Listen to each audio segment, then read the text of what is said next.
Trump has signed an executive order to bring back the travel ban, and this time it could be worse. Not only will it ban legal immigration from countries, but it also gives Trump the power to deport legal immigrants who are already here. That's why it is so important for you to know whether or not this ban affects you and what you can do to stay protected. Your future in the US could depend on this. The original travel ban by Trump was a way to ensure that Muslim persons could not enter the United States. In fact, it was so obviously religiously discriminatory that the first two versions were struck down for violating the First Amendment. Now, Trump is trying to take it even further. This new ban will not just start targeting persons who are from Muslim-majority countries, it will also target persons from those countries who are inside the United States. In his executive order, protecting the United States from foreign terrorists and other national security and public safety threats, Trump says, within 60 days of this order, our national security agencies shall submit a report identifying how many nationals from banned countries have entered or have been admitted into the United States on or since January 20, 2021. And whenever information is identified that would support their exclusion or removal, the Secretary of Homeland Security shall take immediate steps to exclude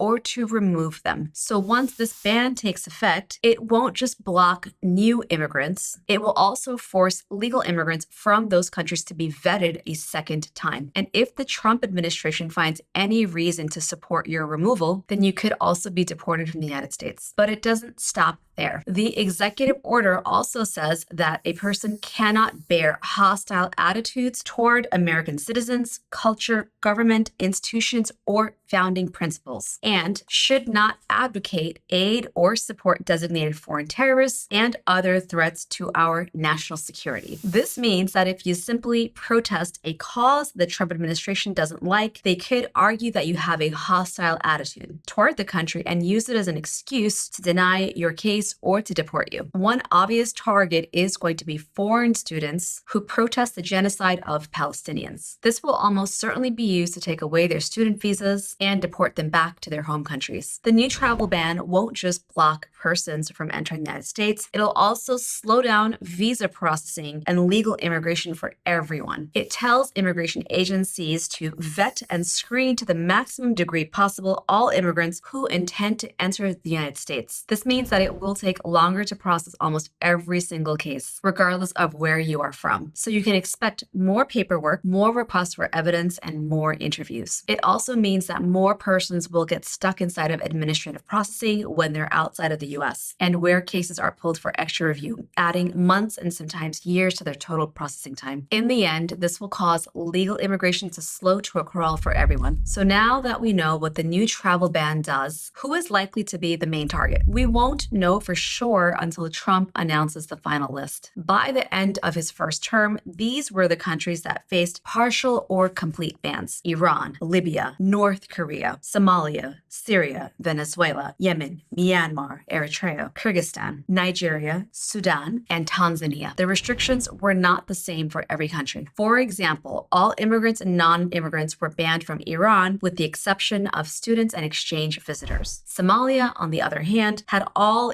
immigrant visas banned, but every type of non-immigrant visa was allowed. By the time that Trump issued his fourth travel ban, he admitted that his main focus was blocking immigrant visas since those are harder to take away once someone is already inside the United States. This means that the main persons being targeted were parents of US citizens, adult children of US citizens, spouses and children regardless of age of lawful permanent residents, the diversity visa program, most employment-based visas, and other kinds of immigrant visas. The people who were least likely to be affected by this travel ban were spouses and minor children of US citizens, active duty troops and their families, persons applying for EB-5 investor visas, and anyone whose entry was deemed to be within the national interest. The original travel ban also had exemptions, including for anyone who was legally inside the United States when it was already announced, anyone who already had a valid visa, all green card holders, anyone with advanced parole, and any dual citizens as long as they were not traveling on a passport from a banned country. Note that the previous travel ban did not affect people applying for adjustment of status inside the United States. And since most employment-based green cards do go through this process, employment-based immigration was mostly unaffected by this travel ban. So in reality, the travel ban was more of a family immigrant visa ban and did not restrict travel for those with legal status already inside the United States. Now that we have a good idea of what Trump's travel ban might look like, how can we protect ourselves? One of the safest things that you can do is stay inside the United States until the new ban is officially announced. The first travel ban resulted in chaos at airports across the United States, and even persons with legal status were denied entry by customs. So while that probably won't happen this time, the safe move is still to be inside the US when the travel ban is announced. And if you do get stopped at the airport, you might qualify for a waiver if you can prove that you'll face serious hardship if you're denied entry, that your entry is in the national interest, and that you are not a security threat. To be safe, consider traveling with a detailed cover letter explaining that you meet these 3 criteria, along with documents to back it up. However, this is not a guarantee that you'll be allowed back in with this, but it is always safe to get the help of an attorney to help you create this document. I'll include a link in the description below to list all the documents recommended to be carried by the American Immigration Lawyers Association, AILA, of which I'm a proud member. And if you're a student, it's a good idea to keep proof of school funding along with a certificate of enrollment or transcript with you at all times to prove that you are in a proper F1 status. If you have any questions or need help, the American Arab Anti-Discrimination Committee has also set up a 24-hour hotline for anyone affected. You can call them at 844-232-9955. And of course, I'll keep you updated as we learn more about Trump's new travel ban and how it will affect you. So make sure that you subscribe to my channel so that you can keep up with me and the latest immigration news. The travel ban is not the only Trump policy that will have a major impact upon immigrants. He's also bringing back his old USCIS policies, like automatically issuing a notice to appear if your case gets denied. I break down all of these changes in my recent video, Trump's new USCIS policies. Prepare for these major changes now. I'll include a link to that video here. Click to watch it next, and I'll see you there.